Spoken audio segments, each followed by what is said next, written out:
بسم الله الرحمن الرحيم.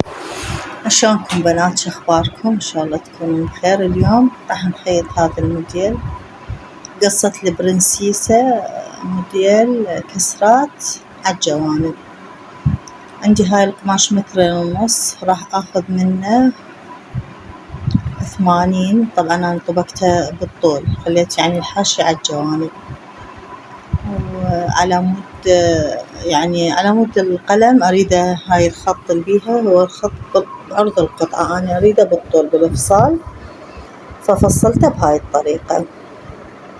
انتو بعد طريقتكم بالقماش بكيفكم، شلون تخلوا بالطول بالعرض حسب القياس. هذا القياس يعني لارج، فاني يعني قدرت انه اخيطه بهالطريقة، والقماش يعني عندي صار كافي. بس احتاجيت طوالة للطول، احتاجيت طوالة، هسه راح افصلها واخليها. القياسات اللي ضروري تأشروها بهذا الفصال: الكتف ومحيط الصدر والخصر. الخصر ضروري للبنسات بنات، وهمين نسوي من الخصر قصة البرنسيسة، يعني ضروري نأشر بيها الخصر.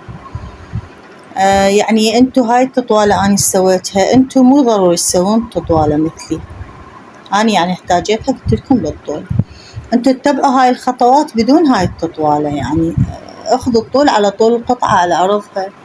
بنات هسه هنا راح اقشر الكتف. الكتف طبعا تاخذون الكتف اللي عندكم وتضيفون عليه 1 سنتيمتر على مود الخياطة، يعني مو تاخذون الكتف بس ومن تخيطوه راح ينقص عندكم. ومن الكتف اخذ النزال، يعني لازم تخلون نزال، ما تصير الكتف عدل تقصوه. تاخذون نزال 4 سنتيمتر، 3 4. بس إذا قياس 38 تاخذون 3.5 هيجي. هنا نزلت 25 أو 26 لأن هاي بيها خياطة الحفرة، راح تقصر. انتو الكتف مالتكم انزلوا بقد الكتف، مثل الكتف 21 انزلوا الحفرة الأبط همين 21. هذا النزال تحددون بيه محيط الصدر. هذا النزال هسه نزلناه من الكتف ونزلنا راح نحدد منه محيط الصدر. هذا هنا عندي محيط الصدر، لازم اخلي بيه زيادة بالقياس بهذا الموديل بنات. ليش؟ لان احنا راح نقص قصة البرنسيسة ونخيطها، فبالقص وبالخياط راح ينقص القياس عندي، فتخلين زيادة فوق القياس. اللي تاخذين مثل محيط الصدر عندش 25 سوي 30، اني هنا عندي 27 سويته تقريبا 33، لأن من راح أقص قصة البرنسيسة قلتلكم راح ينقص عندي القياس. هنا راح أقشر الخصر. الخصر من أعلى منطقة بالكتف أنزل، إذا الكتف 41 هم أنزل 41، يعني الاعتماد كله يكون على قياس الكتف عندنا. هنا بنات راح أقشر منتصف هاي الحفرة، منتصفها، يعني تقريبا أكثر من المنتصف بشوية. هاي منها راح أرسم، منها راح أدخل قصة البرنسيسة من هاي النقطة اللي أشرتها بحفرة الأبط. هنا عندي الخصر أشرته قلتلكم من أعلى منطقة أنزل 41، لأن الكتف عندي همين 41. بنات هسه راح نرسم حفرة أو قصة البرنسيسة. أول شي نزول الصدر، يعني الصدر مالتنا نزوله نقيسه على الزبونة. أنا هنا مثلا طلع عندي 25، أشرت نزول الصدر. من ثنية القماش أدخل 11، هاي البعد بين الصدرين، يعني هاي ضروري همين تأشروها، هي هاي اللي تحدد قصة البرنسيسة. على طول القماش تأشروها. إذا عندكم مسطرة ترسمون هاي من النقطة اللي أشرناها بحفرة الكتف لحد هاي 11 سنتيمتر اللي دخلناها على طول القماش، راح تتكون عندنا هي قصة البرنسيسة.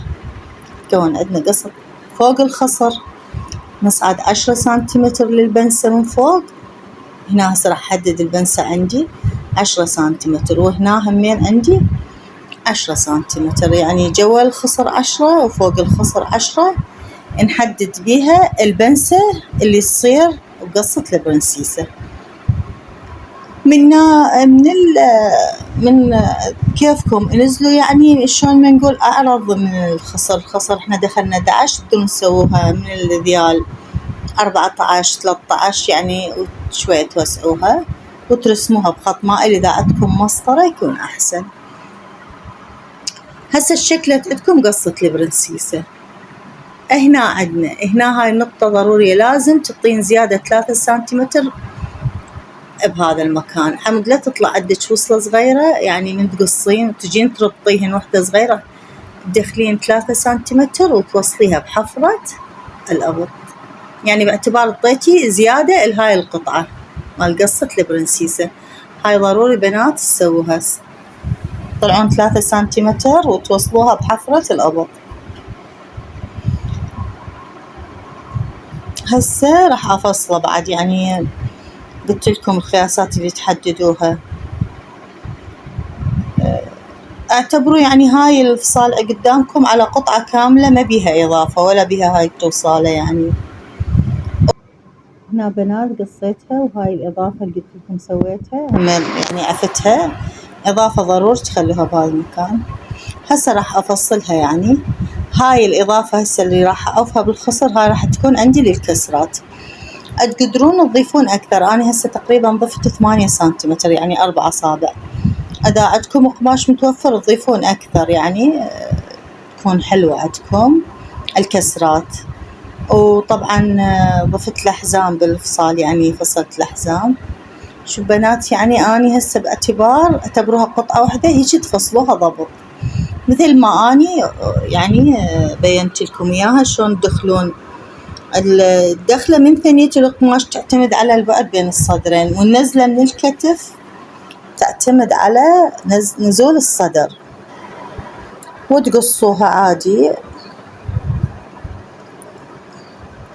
وطبعا من يم الخصر لازم همين ناخذ نصعد بيها 3 شلون الذيال لما نخليها تتذايل، الخصر همين ناخذ منه شوية، يعني هيك تقريبا 1 إصبع، وندايله للنص، يعني عمود شوية تقعد. وهاي تفتحوها منا بنات على مود شنو الكسرات تصير. وهاي شوية مثل ما قلت لكم، شوف شلون حرسمها بالقلم وأقصها هاي على مود الكسرات، ما تجي يعني واقعة، تجي عدلة هيجي مرفوعة شوية. هسه هاي كمل الفصال يعني عندنا وقت، بس هنا لا تاخذون هواي بنات، لأن انتو أخذتوا من الخصر يعني مجرد 1 سنتيمتر أو أصبع، خلينا نقول 1، مجرد يعني هيجي عمود تقعد عدل. هاي كملناها، بقى بس نقص الذيال شوية. هاي الذيال أقصها شوية، يعني شوفوا بنات قليل 1 سنتيمتر. هاي يعني هسه كمل عندنا الفصال. الردن هنا فصلتها فصال يعني عدل، لأن ما راح أسوي بها أي فيكة، مجرد فصال عدل، وأخليها لاستيكة بالطرف، يعني فصالها عادي. بنات لا تنسون تشتركون بالقناة، اللي يشوف القناة أول مرة يشترك بها، ولا تنسون اللايك والتعليق الحلو من عندكم إذا عجبكم الفيديو. شرحت لكم القصة يعني بالتفصيل، وأني راح أنزل موديل لاخ شرحتها همين بدون يعني هاي الإضافة، همين راح أنزله إن شاء الله عن قريب. بنات تقشرون النص ضروري مال الردن حتى من تقعدوها على الكتف مضبوط. هاي كملتها همين الردن. وهسه نروح للماكينة. أنا حزام همين فصلت لها منها، أخذت لها من هاي القطعة الحزام أخذت البقت، وبهاي الطريقة عندي كفة القماش، يعني كفة. وقلت لكم الإضافة بالجوانب تقدرون تضيفون 10 حتى، يعني تقدرون تضيفون أكثر، يعني تقعد الكسرات تصير حلوة. وشرحت لكم قصة البرنسيسة.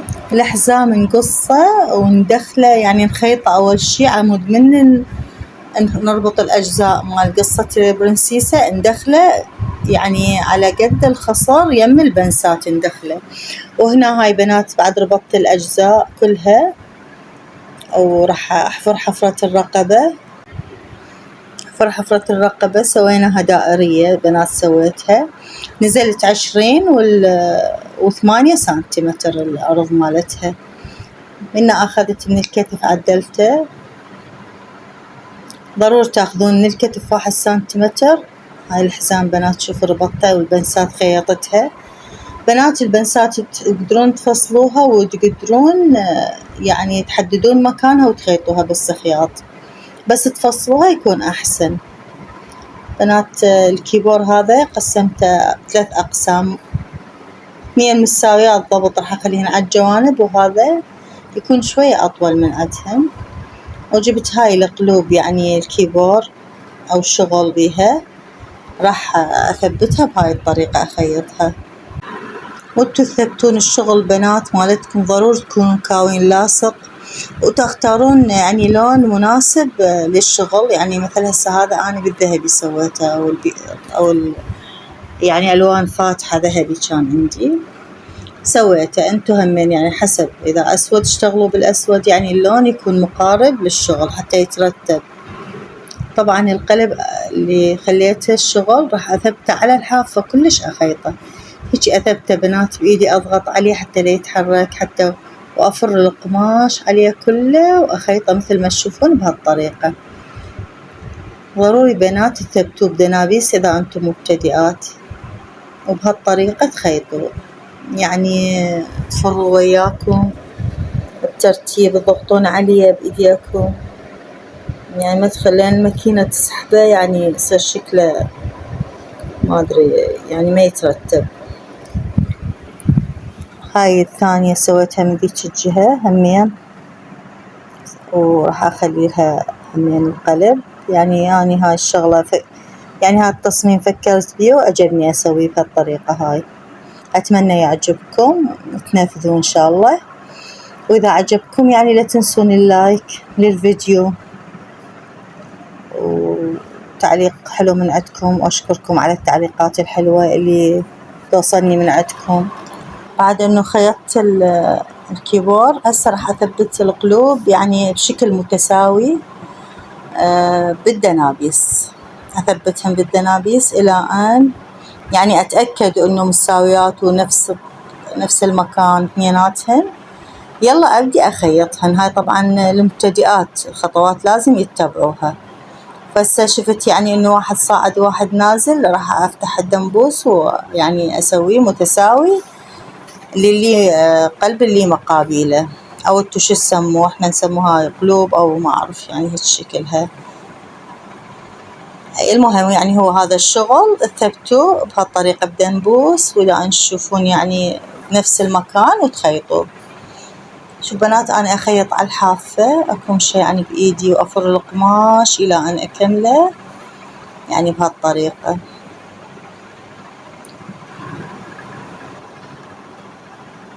هنا راح أسوي الجهة الثانية، الجهة المقابلة بنفس الترتيب وبنفس الشي، وعلى الطرف أخيط. فكرة حلوة يعني، موديل جديد تستفادون منه إن شاء الله. من بعد يعني ما سويت هاي الشغلات كلها راح أغلف حفرة الرقبة بشريط الكفة أو القيراج، أغلفها يعني أكون كملت الشغل. ما بقالي غير إنه أربط الأكتاف وأربط الردن أو الكم ويكون جاهز عندي. هنا خيطه يعني عليه كله وراح أقلبه. مجرد أقلبه وأخيطه يعني بكل بساطة يكون جاهز عندي. تقدرون تغلفوه بالقماش يعني انتم حسب يعني الشغلة المتمكنين من عندها. يعني بالقماش بالقراج نفس الشي، ما راح يفرق هواي عندكم. بنات شوية شوية يعني تخيطوا انتو يعني المبتدئات. إذا اكو سرعة بالماكينة تقدرون يعني تبطئوها على مود يعني تتمكنون من شغلكم، إلى أن يعني تتقنون الماكينة ويعني تتعلمون عليها. ذاك الوقت تخيطون براحتكم. هنا عندي الردن، مجرد راح أكفها يعني كفة بس شوية، الكفة تكون عريضة، 3 أصابع تكفوها، أو خلينا نقول 5 سنتيمتر. تكفوها وبعدين تسوون مكان لللاستيك، يعني من شقد أرض اللاستيك تسوون مكان إله بالخياط، يعني تخيطون بعد عن الكفة حسب مكان اللاستيك أو عرض اللاستيك وتخيطون. هسه أني حكفهن اثنيناتن سوا حتى يطلع عندي يعني القياس مضبوط، وهمين يعني أسرع هيك واحد يسوي. أكفهم اثنيناتهم سوا وبعدين أحدد مكان اللاستيك وألبسه بدنبوس، يعني أدخله بالبيت اللي أسويه إياه وأسحبه. هنا شوية يعني أنا كبرت اللاستيك كلش، لأن يعني أحسن ما يكون ضيق كلش. تقريبا سويته 25 سنتيمتر لاستيك سويته، وهنا أخذت قياسه وراح أخيط على قده مكان وأدخله بالدنبوس. شوف بنات، يعني هسه راح أدخله بالدنبوس وأثبت الطرف، يعني من أثبته من الجهتين وتكون جاهزة عندي الردن، ما راح أسوي لها أي شي بس هاي الشغلة. شوف بنات، هسه دخلته وراح أثبته من الطرف، أرجع عليه يعني بالخياط مرة أو مرتين لأن يثبت عندي، وهو بعدين هم راح يتخيط، بس مجرد أثبته هسه. هنا هذا الطرف الثاني همين أخيطه، وهاي الردن همين كملت عندي، ما بقى غير يعني نربطها الردن على نربط الأكتاف ونغلفها، نربط الردن، ما بقى لنا شي غير هاي وهالشكل الشغل بنات. شوفوا هسه راح نربط الأكتاف، ونربط الأكتاف يعني ما بقى لنا شي غير نغلف حفرة الرقبة أو نربط الأكمام ويكون جهز عندنا. وراح تشوفون شكله على المليكانة كلش حلو مرتب طلع. هسه حراويكم اياه والكسرات مالته. وهسه هاي الكتف الثاني راح اربطه وراها، يعني ما يبقى شي ان شاء الله. ما صورت لكم الباقي لان يعني هي هاي الخطوات المهمة، الافصال وخياط الشغل هو هذا اهم شي صورت لكم اياه. اتمنى يعجبكم تستفادون من عنده. اذا عجبكم خلوا لي لايك واشتركوا بالقناة ان شاء الله. هسه شوف بنات، هاي يعني كملت، بقى حفرة مال الرقبة اغلفها. وهسه شوفوا هذا شكله بنات، شوفوا شكله كلش حلو ومرتب، والحزام يعني تتحكمون بيه. أنا يعني القياس كبير على المليكانة، كنت يعني شادة الحزام، بس هو هذا القياس يلبس لارج يعني. والقياسات كانت أكبر من اللارج لأن قلت لكم راح يضيع منها بالخياط وبالبنسات. وهذا الموديل قدامكم، أتمنى يعجبكم. أترككم في أمان الله، مع السلامة.